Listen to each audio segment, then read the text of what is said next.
This week we're talking about the classic House series of movies, the first of which was filmed right behind me here. Now a lot of people are familiar with the first two films in the series, but not a lot of people know that there was a House 4. So if there's a House 1, 2, and 4, what happened to Part 3? Let's find out. House came out in 1986, directed by Steve Miner, who can also thank for Friday the 13th Part 2 and 3, Halloween H2O, and Lake Placid. And before you ask, yes, I will eventually do the Lake Placid movies. The story tells of Roger Cobb, a recently divorced writer who moves into his dead aunt's house to write his new novel. We're not given a date right away, but look at this computer. Based on clothing and payphones, it's safe to say that we're in the mid-80s, so let's go with 85, the year the film was shot. Believe it or not, a while back, Roger's son vanished while at the house, and pretty soon he starts seeing weird stuff. Roger flashes back to the experiences of Vietnam, which ended in 75, so these scenes are at least 10 years in the past.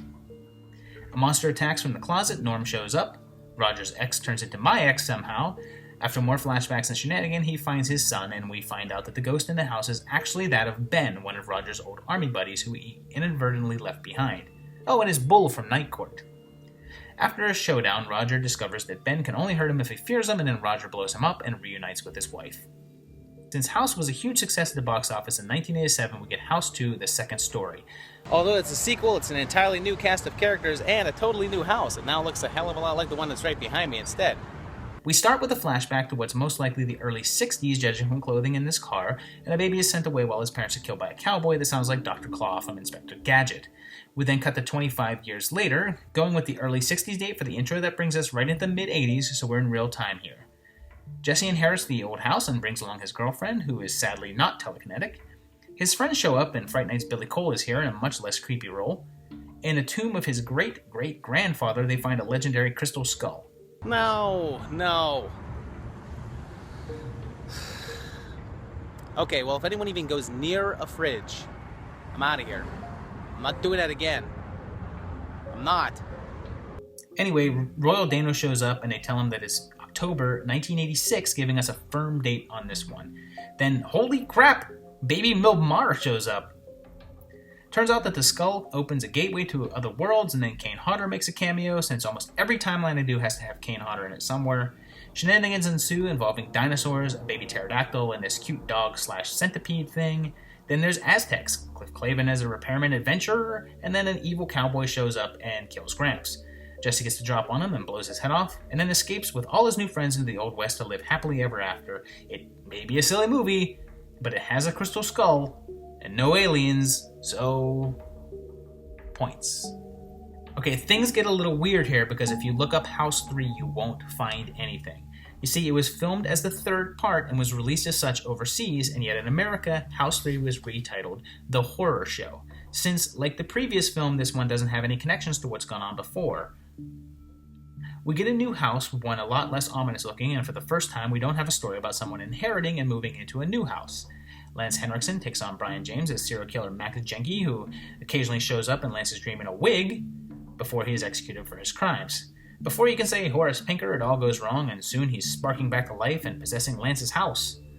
Weird stuff starts happening, like this kid who looks like he's 30. A turkey mutates, and I don't think I need to say anything past mutating turkey. Posters on the wall from Guns N' Roses and INXS, albums that came out in 87, so we're at least past that. The movie came out in 89, and I think it's pretty safe to say that it takes place in that same year.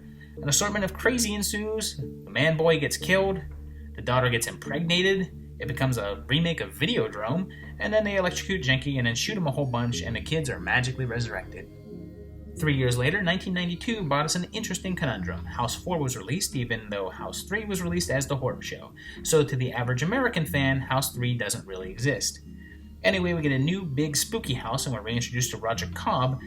So this is actually a legitimate sequel to the first one, making it the only House film with any continuity to the series. Or does it? So to find out if it was actually intended to be the same Roger Cobb, I went to the source himself, Mr. William Catt, to ask him if it was supposed to be the same character. Now, unfortunately, due to a lovely technical blunder, all I have to prove it is of this picture, but William Catt himself said that he is also unclear whether or not it's supposed to be the same character within the film. So, let's take a look at the facts. He has a different wife and daughter, who's old enough to have existed during the first one, although she was never mentioned there. And also, since there's no mention of his son and the house they're in is supposed to be a long-standing family house, which is different than that of the first, it's safe to say that this is supposed to be a different Roger Cobb than that of House 1. Let's just say that this version is from one of the parallel worlds that the Crystal Skull can unlock. I can't even say Crystal Skull without feeling icky. Roger is killed right off the bat and his family moves in, weird ghost stuff happens, and hey, talking pizzas and monster beds. Then things take a weird turn when the little person in a toxic waste dump who drains phlegm through his throat and force feeds it to people. The hell am I watching here? They really go out of their way to avoid giving a year, even leaving the date blank on the life support papers, so we'll just assume that they're in real time and the film is set in 1992. Things escalate, this ridiculousness happens, and the house burns down and Roger is the ghost in the house and everything ends up okay except for those that just sat through it.